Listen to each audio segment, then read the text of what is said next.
پر اطمینان جب انسان کو ہو جاتا، میرا رب اللہ ہے، ربی اللہ، انسان کے لیے نہ کوئی کھٹکا، نہ کوئی خطرہ، نہ کوئی خوف، نہ کوئی حزن۔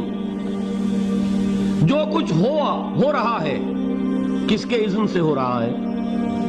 اللہ کے اذن سے۔ اللہ کے اذن کے بغیر پتہ تک نہیں ہلتا۔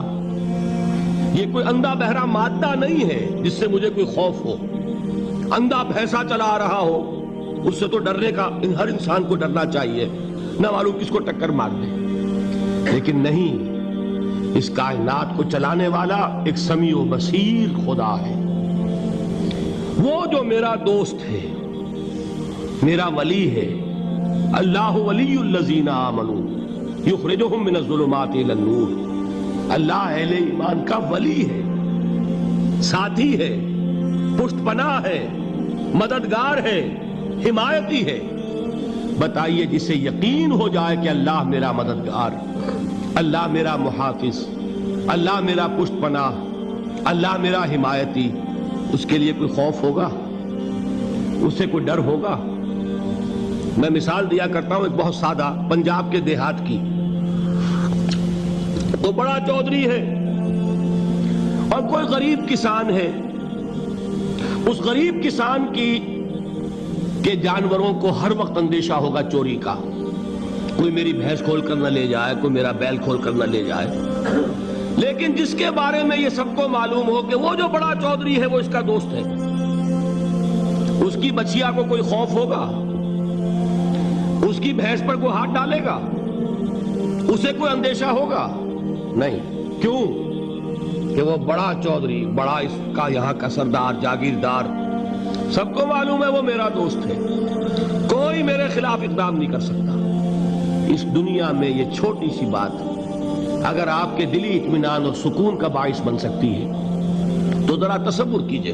میں لفظ تصور استعمال کروں گا صرف اس لیے کہ اس کا ہم جس کو کہتے ہیں ادراک اور شعور کر نہیں سکتے، اگر کے ساتھ کر سکتے۔ اگر یقین ہو کہ اللہ میرا مددگار اور یقین ہو کہ اللہ ہر آن میرے ساتھ ہے، پھر کوئی خوف؟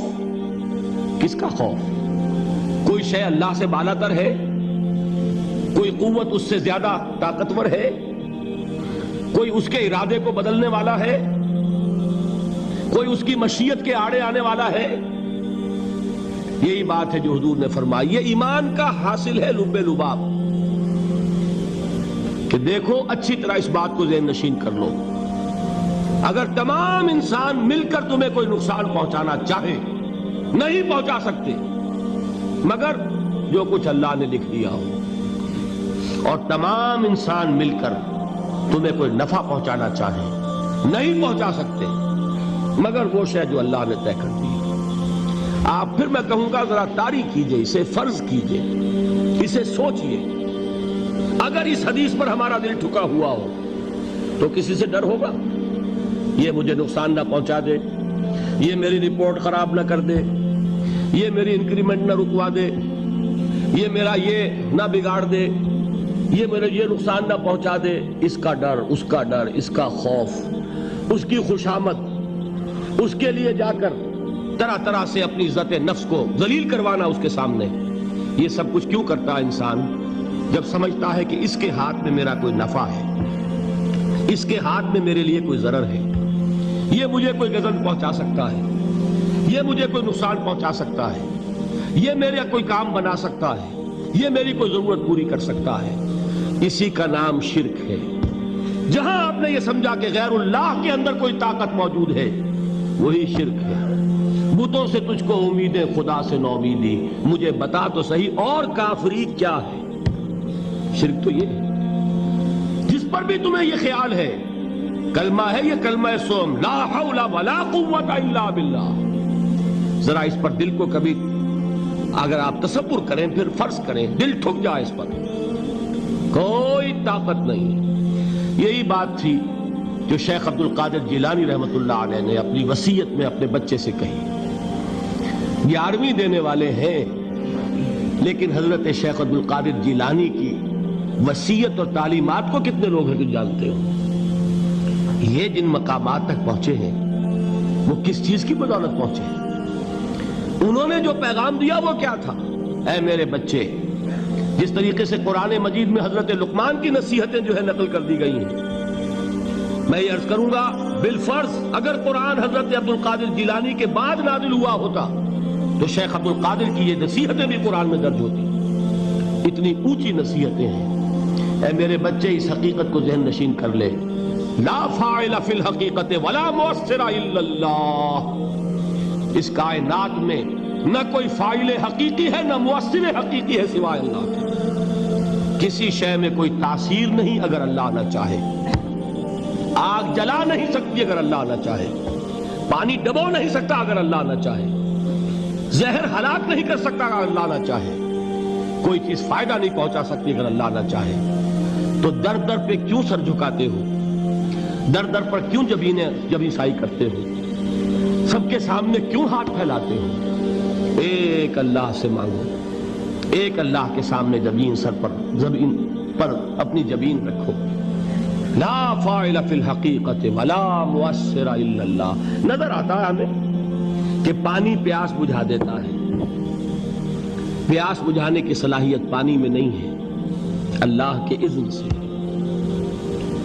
کھانا بھوک مٹا دیتا ہے، بھوک مٹانے کی صلاحیت کھانے میں نہیں ہے، اذن رب میں۔ دیکھیے یہی یقین تھا حضرت موسیٰ علیہ السلام کا واقعہ یاد کیجئے۔ سامنے سمندر آ گیا ہے، قوم دیکھتی ہے پیچھے کہ گرد و غبار کا طوفان ہے۔ معلوم ہوا کہ فرعون اپنے لشکر سمیت آ گیا ہے۔ لشکر جب چلتا تھا تیز رفتاری کے ساتھ تو گرد و غبار کا جو طوفان اٹھتا تھا اس کا تصور کیجئے، اور لمحہ بلمحہ وہ قریب آ رہا ہے۔ پوری قوم نے کیا کہا؟ اے موسیٰ انا لمدرکون، اے موسیٰ ہم کو پکڑے گئے۔ قرآن مجید میں تو یہاں وہ باتیں نہیں لکھی ہے، لیکن تورات میں یہ درج ہے کہ بنی اسرائیل جھگڑنے لگے، دست و گریبان ہو گئے موسیٰ کے ساتھ۔ موسیٰ ہمیں یہاں مروایا لا کر، اس سے تو ہم ہی بہتر تھے، وہاں کھانے کو ملتا تھا، زندگی تو تھی، بیگار ہم کر رہے تھے، موت تو نہیں تھی۔ اب جو کچھ ہوگا اس کا تصور کرو، جس طریقے سے ہمارے ٹکڑے اڑائے جائیں گے۔ تو لڑ رہے ہیں حضرت موسیٰ علیہ السلام سے۔ یہ تورات کی تفصیل ہے، قرآن میں صرف اتنا آیا ہے، پریشان ہو کر انہوں نے کہا انا لمدرکون، موسیٰ ہم تو پکڑے گئے۔ اس وقت موسیٰ کا جواب کیا ہے؟